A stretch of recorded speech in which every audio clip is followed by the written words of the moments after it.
તો કા ઉડાડતો ઉડતી જ નથી તો હવે તમને બતાવીશ ત્યાં કેવો સંચો છે ને અને શું છે અને પ્રાઇઝ હું તમને કહીશ.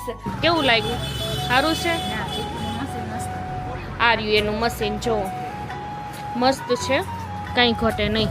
ચાલુ કરી છે કેવી સિલાઈ આવે છે જોઈને.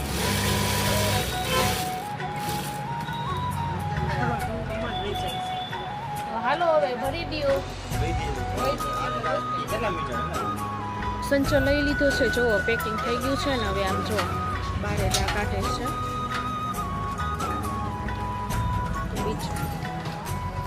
અમે તો આ 15 દીમાં બીજી ખરીદી કરી મશીનની. કા અમારા છોકરાઓની નિશાળ હવે કાલથી. હા તો આ જો તૈયારીઓ થાય છે જો. પછી સવારે હલાવશો ને તો અટામાં આખું આમ કરીને જોશે એટલે ગટા નહીં દેખાય તમને.